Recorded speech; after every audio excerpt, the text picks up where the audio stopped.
안녕하세요. 저는 30대 중반 여자입니다. 결혼한 지는 이제 2년 넘어가는 중이고, 대학 졸업하고 나서부터 신혼 초까지 쭉 직장에서 일하다가 첫 아이를 낳고 나서 지금은 애 키운다고 육아휴직을 하는 중입니다. 제 첫 아이는 딸아이예요. 엄마가 곁에 없으면 귀신같이 그걸 알아채고는 목이 부어라 울어대는 아주 울보공주죠. 엄마가 조금이라도 곁을 떨어지려고 하면 보채고 울고, 새벽에도 잠시라도 떨어지지 않으려는지 내내 또 울고, 아주 제가 애를 두고서는 정말 아무것도 하지 못하겠더라고요. 그 바람에 결국 제가 생각에도 없던 육아휴직을 써버리게 되었죠. 처음 결혼하고 임신을 하고 출산을 앞뒀을 때만 해도 이 육아휴직을 전혀 고려하지 않았었습니다.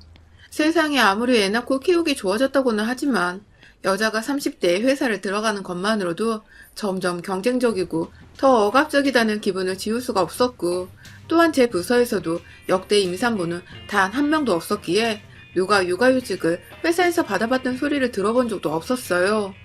한마디로 뭐라든 제가 처음일 텐데 남자 상사들의 눈치가 너무 보였었죠. 그래서 아이를 낳고서도 얼른 몸조리를 하고서 회사에 짠 하고 나타나려고 했습니다. 출산 전부터 저는 아이를 잘 키워낼 걱정보다도 어떻게 하면 회사에 빨리 복귀를 할 수 있을까 싶어서 제 몸보신 잘할 걱정부터 했죠. 하지만 유별난 딸아이를 낳고 나서 저의 계획은 완전히 틀어졌어요.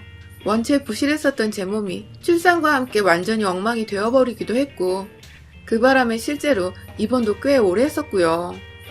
때문에 자연스럽게 출근을 미룰 수밖에 없는 상황이 이어지게 되었고, 우는 딸아이가 제 발목을 잡으며 결국 남편과의 상의 끝에 육아휴직을 쓰게 되었죠. 사실 남편은 제가 너무 연약해 보이고 또 임신 중에도 일을 힘에 부쳐야 하는 걸 옆에서 지켜보며 걱정이 되었는지 휴직을 계속해서 권유했는데, 그걸 제가 안 하겠다고 고집을 부리다가 결국 출산 후에 부랴부랴 정신없이 휴직을 하게 된 것이었습니다. 남편은 절 열렬히 응원해 주었어요. 이왕 이렇게 쉬는 김에 아이를 잘 돌보면서 제 몸도 관리 잘하라고 자기 딴에는 묵묵히 절 격려해 준 것이었죠. 집에서 아이 하나만 바라보며 휴직을 하는 것은 꽤나 어려웠습니다. 아이를 키워본 적도 없는데 하루 종일 옆에 끼고서 우는 아이를 달래고 어루만지는 게 정말 생각보다 너무 힘에 부치더라고요. 거의 매일같이 친정엄마한테 전화를 해서 도움을 요청하고, 또 육아에 관련된 책이란 책은 모조리 사다가 읽고 통달하는 등 무슨 자격증 시험 공부를 하는 것 마냥 달달 외울 것도 많고 습득해야 할 것도 많았습니다. 제 몸을 잘 관리해야 하기도 했었는데 육아와 병행하는 건 결코 쉽지 않았고, 결국 제 몸은 출산 바로 직후와 크게 달라진 것이 없었죠. 휴직을 쓰고 있는데도 여전히 살은 붙을 생각을 안 하고, 한 대만 줘도 뼈가 으스스 부러져 버릴 것 같은 저를 보고 남편은 크게 걱정이 되었던지 저희 엄마와 시어머니를 비롯해 제 주변 여기저기에 절 잘 챙겨달라는 연락을 돌렸어요. 그래서 저희 친정엄마는 남편과의 상의 끝에 저희 집에 와서 한 달 정도 평일에만 자고 가시며 저와 제 아이를 함께 돌봐주셨고, 시어머니도 그 와중에 간간히 집에 찾아와서 아이를 보고 가시는 등 저희 서툰 육아를 도와주려 최선을 다하셨죠. 적어도 처음에 제 눈에 말이었죠. 제가 육아휴직이 총 2년인데요. 처음 3개월 동안은 누가 보란 듯이 발벗고 절 도와주려고 하셨던 저희 어머니가 그 후 조금씩 달라지기 시작하셨어요. 조금씩 본인이 왜 저희 집에 오는 건지 스스로도 이해를 못하시는 듯 했어요. 저는 절대로 어머님을 먼저 집으로 부른 적도 없었고, 옆에는 친정엄마가 계셨기 때문에 또 다른 어른의 도움이 필요하지도 않았었는데, 자의적으로 손녀딸이 이쁘다고 보고 싶다며 저희 집에 오시던 시어머니는 3개월쯤 지나고 나니 정말 이상하게 변하셨죠. 집으로 들어오면서부터 얼굴이 짜증 가득한 채로 툴툴거리며 오셔서는 손녀를 보지도 않고 그냥 TV만 하루 종일 보시다 가신 적도 많았습니다. 저는 육아를 하는 거라 집에 있는데 옆에서 일 안 나가냐고 복직을 보채는 말은 아주 기본이었고요. 그럴 때마다 이미 남편과 얘기가 다 끝나서 2년까지는 걱정 안 해도 되는 복직을 생각해야만 했고, 그 때문에 없던 스트레스를 더 받는 기분까지 들었어요. 식사를 안 하고 와서는 저희 집에서 끼니를 모두 해결하시는 거 당연했고요. 도와주러 오신 거면 그냥 밥 한 끼 정도는 저나 친정엄마가 애 때문에 정신이 없을 때 스스로 만들어 드실 수도 있을 텐데 꼭 저희한테서 밥을 얻어먹으려고만 하셨어요. 이건 뭐 시어머니가 아니라 마치 밥 먹으러 식당에 찾아온 손님 같았달까요? 그냥 예를 보는 게 저희 친정엄마보다 서투르셔서 그래서 뭘 나서지 못하고 가만히 쉬고 계시는가 보다 싶어서 계속해서 참고 있었어요. 괜히 옆에 친정엄마가 계셔서 불편하고 어려운데도 불구하고 소녀딸 보러 오셨을 거라 생각을 하면서 꾹꾹 불만을 눌러담고 있었죠. 그런데 더 이상 참고만 못 있겠더라고요. 왜냐면 시어머니가 저 아닌 저희 엄마한테 불편을 끼치기 시작하셨기 때문입니다. 제가 새벽 내내 아이를 돌보다가 낮에 겨우 잠이 들어서 잠깐 눈을 붙이고 있는 사이 저를 대신해서 아이를 계속 안고 계시던 저희 친정엄마한테 시어머니가 글쎄 눈 한번 깜빡이질 않은 채 밥을 차리라고 했다는 겁니다. 사돈한테 밥을 차리라니요. 전 당연히 잠을 자고 있느라 그 말을 듣지 못했고요. 어이가 없었던 저희 엄마는 그래도 사돈이라면서 그 말에 알겠다고 진짜로 밥을 차려주셨더라고요. 아이를 돌보다가 졸지에 사돈의 밥까지 차려놓게 된 저희 엄마는 그날 유독 허리를 아파하셨었는데 딸인 제가 걱정을 할까봐 끝까지 아무 말씀을 안 하셨어요. 전 이 사실을 나중에야 저희 시어머니가 따로 제게 전화를 하셔서는 사돈이 차려준 반찬이 맛있었다며 그것만 따로 만들어서 나눠줄 수 있냐고 물어보라며 말씀을 하시는 바람에 알게 되었고요. 엄마가 왜 밥까지 차려주셨을까 싶어서 뭔가 이상해 바로 친정엄마한테 전화를 해봤더니 엄마는 제가 다 알고 있었는 줄 알고 그제서야 저한테 쌓인 게 많으셨는지 화난 목소리로 속사포처럼 털어놓으시더라고요. 사돈이 자신을 너무 우습게 하는 것 같다고. 그날은 자신이 마치 식모 혹은 사돈 집의 가정부가 된 더러운 기분이었다고 말입니다. 밥을 차려주라는 시어머니의 태도는 전혀 예의를 갖추지도 공손하지도 그리고 배려를 하는 태도도 아니었다며 울분이 솟구친 엄마는 한참이나 시어머니 욕을 하시곤 전화를 끊으셨어요. 이 말을 전해 듣는 순간 저는 진짜 안고 있던 제 아이고 뭐고 우리 엄마한테 밥 차리라 했다는 시어머니에 대한 분노와 배신감으로 열이 받아 소리를 확 지를 뻔했습니다. 안 그래도 연로하신 엄마가 집에서 애까지 봐주시느라 고맙고 미안한 마음에 저조차 함부로 대하지 못했는데 시어머니가 함부로 대했다는 생각이 나니 정말 화가 났어요. 초대도 안 했는데 매번 그렇게 집에 와서는 혼자 뾰루퉁에 있고 눈치를 주는 듯하고 옆에서 저희 모녀를 불편하게 만드시는 게 도통 이해가 안 가고 불편했던 와중에 저희 엄마한테 결국 주접을 떠셨다 생각을 하니 딸이 된 입장에서 정말 부끄럽더라고요. 저희 친정엄마께 말입니다. 그날 저는 남편한테 말을 해서 시어머니는 안 오시는 게 좋을 것 같다고 말을 잘 전달해 달라고 했고 남편도 저희 엄마한테 미안했는지 바로 알겠다고 했어요. 저희 엄마한테는 따로 전화까지 해서 시어머니를 대신해 사과드린다는 말도 전했다고 하더라고요. 그리고 바로 다음날 남편은 출근하는 길에 아침밥을 먹으며 시어머니께 전화를 드려서 집에 사람 많으면 오히려 더 복잡하니 장모님 계실 때에는 안 오셔도 된다며 본인 건강부터 잘 챙기라는 좋은 말을 하면서 시어머니께 말을 전했는데 눈치가 빠른 시어머니는 그게 곧 자기는 방해가 되니 오지 말라는 소리로 해석을 하시고는 남편이 출근하고 얼마 지나지 않은 이른 아침에 보란듯이 저희 집으로 찾아오셨습니다. 그리고 이번에는 더 큰 진상을 부리셨죠. 두 손 가득이 손질이 채 되지 않은 전복을 가지고 찾아오신 우리 어머님. 여러분, 전복 한번 손질하려면 칫솔로 정말 빡빡 닦아내야 하는 거 아시죠? 우리 시어머니는 그 짓을 애보고 있는 저희 엄마한테 혹은 저한테 하라면서 한 봉지 가득 전복을 사가지고 오셨더라고요. 그 이른 시간부터 문을 연 해산물 가게를 어디서 찾으셨는지 정말 정성도 가득하셨습니다. 누가 아나요? 그날을 위해서 전날 저녁부터 해산물 가게를 돌아다니며 손질 안 된 전복을 찾아다녔을지요. 애 엄마가 좋은 거 먹어야 하는데 얼핏 보니 사돈이 밥을 너무 부실하게 차리는 것 같다면서 저희 엄마 들으라는 식으로 비꼬시는 말씀을 하시고는 부엌에 턱 전복을 던져놓곤 오늘 점심은 전복죽을 먹자고 말씀하신 시어머니는 본인이 요리를 하는 게 아니라 요리를 주문하시고선 손녀를 보지도 않은 채 곧장 소파에 앉아 TV를 트시더라고요. 좋아하는 아침 드라마가 끝나서 아쉽다나 뭘하나 또 아침부터 궁시렁거리시며 채널을 돌리시더니 이내 무슨 홈쇼핑 채널에 멈추시고는 뚫어져라 TV만 보셨습니다. 갓난아이가 있는 집에서 소리는 또 어찌나 요란하게 틀어놓으셨는지 늙어서 귀가 잘 안 들린다는 뻔뻔한 말씀을 하시며 음량을 하나 둘 더 높이시는데 아휴 제가 순간 감정이 조절이 안 되더라고요. 안 그래도 산후 우울증인지 뭔지 감정이 오락가락해 죽겠는데 시어머니 꼴을 보니 진짜 화딱지가 나서 돌아버릴 것 같았어요. 그래서 막 씩씩거리면서 다가가려는데 옆에서 엄마가 저를 긋고 말리더라고요. 문제 일으키지 말라며 저를 아이와 함께 안방으로 집어넣어 버리시곤 엄마는 또 스스로 팔을 걷어붙이곤 결국 그 전복들을 다 손질해내기 시작하셨답니다. 화장실 캐비넷 안에 있는 새 칫솔까지 차단해서는 1시간이 넘도록 혼자 부엌에 서서 박박 전복을 닦아내셨죠. 그 와중에 시어머니는 심지어 소파 위에 드러누워선 TV를 보셨고요. 저는 놀고 있는 게 아니라 아이를 키우고 있는 것이고 엄마는 절 보러 온 게 아니라 힘들어하는 딸을 위해 손녀를 대신 봐주시려고 오신 건데 시어머니는 마치 사돈모녀가 즐겁게 집구석에서 남편이 벌어다주는 월급을 받으면서 편하게 놀고 먹고 있다고 생각을 하시는 것 같았습니다. 그래서 그 행복의 회방이라도 놓으려는 듯이 도움이 필요 없는데도 꾸역꾸역 저희 집에 찾아오셔서는 그렇게 일을 더 만드시고 육아는 전혀 집중을 할 수 없도록 하셨어요.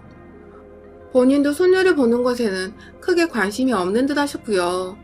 결국 그날 저희 엄마는 찹쌀을 물에 불리는 것부터 시작해서 무려 4시간에 걸쳐 전복죽을 만드셨고 시어머니는 저희 엄마가 만드신 전복죽을 시시평가까지 하시며 드시고는 본인 할 일은 다 끝이 났다는 식으로 채비를 마치곤 집을 나가셨어요. 그날 엄마는 시어머니가 떠나시자마자 작은 방에서 뻗어버리셨고 남편이 퇴근을 할 때까지 일어나지 못하시다가 겨우 잠에서 깨셔서는 제가 그냥 자고 가시라고 말씀을 드렸는데도 저희 남편이 불편해할 거라며 그 늦은 시간에 집으로 돌아가셨습니다. 저는 속상한 마음에 또 남편에게 한바탕 하소연을 했고요. 딸이 걱정되어 손녀가 걱정되어 찾아온 우리 엄마한테 시어머니가 한 짓은 너무나 끔찍했다고 말이죠. 남편도 그 말을 듣고는 집으로 돌아가시던 저희 엄마의 피곤에 쩔은 얼굴이 떠올랐는지 죄송한 마음에 또 고개를 숙였고 이번엔 진짜 확실하게 해야겠다며 곧바로 시어머니께 전화를 하더라고요. 제가 있는 앞에서 말입니다. 저희가 아직 신혼부부이기도 하고 어른이 어려운 줄 아는지라 막 화를 내진 못했어요. 사이가 껄끄러워지는 걸 원치도 않았고 그래서 그냥 집에만 오지 않도록 하려고 했죠. 시어머님이 집에 오질 않으시면 문제는 깔끔하게 해결이 되었으니까요. 그런데 시어머니가 수화기 너머로 그러시더라고요. 또 며느리가 나 오지 말라고 시켰냐? 고 말입니다. 그리고는 뭐라 욕이 섞인 말을 막 던져내시고는 이따 보자 라는 소름 돋는 말과 함께 전화를 끊으셨어요. 남편은 부랴부랴 다시 어머님께 전화를 걸었지만 어머님은 끝내 남편 전화를 받지 않으셨고 남편은 결국 출근하러 집을 나서기 전까지 절대로 엄마 문을 열어주지 말라는 신신당부와 함께 미안하다는 사과를 하곤 겨우 회사로 출근을 했습니다. 곧 나타날 적을 맞서기 위해서 만발의 준비를 해야 하는 전쟁터에 끌려 나온 더러운 기분이었습니다. 진짜 시어머니가 집에 찾아오시면 이번에 어떻게 다시 돌려보내야 하나 그 생각을 하느라 아침에 내내 얘를 돌볼 수도 없었어요. 그러고 이내 저희 친정엄마가 집에 오셨습니다. 엄마를 집안에 들여보내곤 사실대로 말씀드렸어요. 지금 상황에서 시어머니는 더 이상 집안에 못 오게 하려고 하니 엄마도 협조를 해달라고 말씀을 드리고는 시어머니가 오시면 정중하게 돌려보낼 방법에 대해서 막 대화를 나누고 있던 그때 밖에서 초인종이 울렸습니다. 아침부터 부지런히 시어머니가 또 저희 집에 찾아오셨더라고요. 그리고 이번에도 어머님의 두 손에는 무언가가 검은 비닐봉다리에 들려 있었습니다. 화면 너머로 보이는 시어머니의 모습은 마치 우리 편 장군의 머리를 베고서 나타난 늠름한 상대편 장군 같았어요. 한마디로 그 대세한 아우라가 장난 아니었죠. 애써 웃으면서 시어머니를 맞이했고 일단은 집에 들였습니다. 무심하게 문 밖에서 사람을 내쫓아버릴 수는 없는 노릇이었으니까요. 집 안으로 들어온 시어머니는 이번에도 작정을 하고 저희 모녀를 괴롭혀주고 싶으셨는지 무언가 비린내가 솔솔 풍기는 걸 부엌 싱크대 안에 턱 하고 놓더라고요. 뭉텅뭉텅한 것이 소리도 날카롭지 않고 이건 무언가 내장이나 회? 그런 것 같더라고요. 당황하지 않고 시어머니 눈을 똑바로 쳐다보며 뭐라 한마디를 하려던 그때 어머님이 선수를 쳤어요. 글쎄 이번엔 생곱창을 가져왔는데 같이 구워 먹자고. 요즘 코로나로 밖에 잘 못 나가서 너가 많이 그리울 것 같아 사와봤다며. 아니 글쎄 손질 안 된 그 더럽고 긴 흰 지방이 다닥다닥 붙어있는 그 소 내장을 가져왔더라고요. 손질을 한 번도 해본 적이 없는 그거 어째 먹냐고요, 집에서. 진짜 환장하겠더라고요.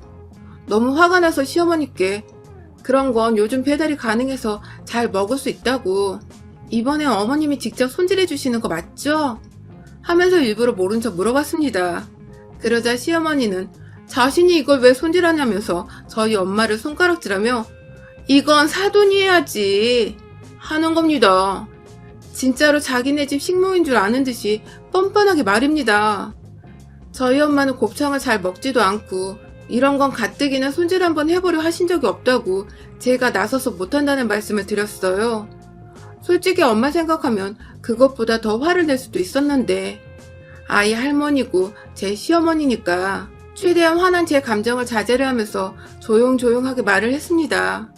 그러나 시어머니는 이미 제가 기분이 나빠했는 걸 또 눈치채시고는 마치 불난집에 부채질을 하겠다는 듯이 더욱 저를 열받게 하기 시작하셨어요. 글쎄 저와 저희 엄마를 번갈아 쳐다보며 그러시더라고요. 도대체 이 집 구석에서 너나 니네 엄마나 할 줄 아는 게 뭐니? 놀고 먹고 애나 보면서 남편 없는 집에서 아주 팔자가 폈다 폈어. 라고 말이죠.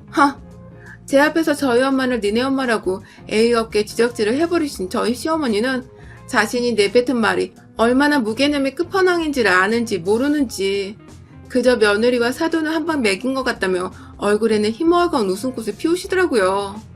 마치 너넨 나한테 게임이 안 돼 하는 듯 말입니다. 제가 정말 오래도록 참아왔는데 더 이상은 못 참겠더라고요. 비록 제 시어머니지만 저한테는 남이고 남이 제 엄마한테 함부로 말하고 함부로 대하고 급기야 식물 취급을 하는 꼴을 더 이상 볼 수가 없었습니다. 정말 맘 같아선 머리끄댕이를 잡아서 털을 다 뽑아버리고 싶었는데 머릿속으로 그 극한 상황을 상상하며 곧장 부엌으로 달려갔고요. 싱크대에서 뭉텅거리며 곱이 나오지 않은 긴 소 내장을 손 안에 꽉 쥐고는 꺼냈어요. 검은 봉지 안에 들어있을 땐 길이가 감이 전혀 오질 않았는데 꺼내도 길게 이어져서 늘어지는데 이거 꽤나 양이 많더군요. 이걸 다 저희 엄마 보고 손질하라고 이 노인네는 사온 것이었습니다. 분노가 더 일었죠. 누런 진물인지 뭔지 국물이 뚝뚝 떨어지는데 몇 번 제 손 안에 곱창을 휘감은 뒤에 그걸 그대로 시어머니의 얼굴을 향해 책찍질하듯 던져버렸어요. 순식간에 일어난 일이었습니다. 시어머니는 웃고 있다가 갑자기 생 소곱창으로 날벼락을 맞아버렸죠. 대형 지렁이만한 그 내장이 주렁주렁 제 손에 달린 채 몇 번이고 더 시어머니를 향해 날아갔고 그 바람에 주변은 온통 비린내 쩌는 곱창과 봉투에서 나온 진물들로 범벅이 되었지만 제 눈은 오로지 곱창에 빤 맞고 있는 시어머니를 향해 있었습니다. 이런 거 너나 해먹으라며 곱창을 꽉 쥔 채 미친년 마냥 채찍질을 했고 시어머니는 결국 처음 몇 초간은 놀래서 맞고만 있다가 뒤늦게야 도망을 다니더니 급기야 신발도 안 신고 집을 나가셨어요. 그 신발 저는 곧장 재활용 쓰레기 봉투에 쳐넣었고요. 애를 안고 있던 엄마는 딸의 미친 모습에 입을 떡 벌린 채 쳐다보셨지만 주랭랑 치며 나가는 시어머니를 보시고는 잘했다고 엄지척을 날려주시더군요. 그날 이후 시어머니는 더 이상 저희 집에 찾아오질 않으신답니다. 무서우시겠죠. 애를 막 낳은 여자가 얼마나 무서운 줄도 모르고 그렇게 약을 올리시다가 곱창으로 뺨까지 쳐 맞으셨으니 말입니다. 드디어 저는 자유의 몸이 된 듯 열심히 육아휴직을 즐기면서 친정엄마의 도움을 받아 아이를 잘 키우고 있고요. 앞으로도 시어머니로 인해 더 이상 저와 저희 엄마의 감정이 상하는 일이 없도록 시어머니께는 절대 먼저 연락을 하지 않을 생각이에요. 그래야 왕래가 다시는 없을 테니까요. 나중에야 저희 엄마로부터 그날의 상황을 전해들은 남편은 시어머니께 전해드린 게 없었는지 무척 놀란 눈치였지만 이내 저희 엄마가 너무 힘들었다며 토로를 하니 죄송하다며 자신이 또 한 번 사과를 하더라고요. 그 모습을 보니 자기 엄마가 곱창에 쳐 맞으셨는데도 와이프 걱정에 장모님 걱정을 해주지 않은 남편이 너무 사랑스러웠고요. 이 세상 모든 시어머니들이 그렇진 않겠지만 분명히 며느리가 쉬는 걸 안 잊고하는 우리 어머님 같은 분들이 많을 거라 생각해요. 제발 애 낳고 푹 쉬며 몸조리 잘해야 하는 며느리들을 좀 내버려 두세요. 여러분의 생각은 댓글로 남겨주세요.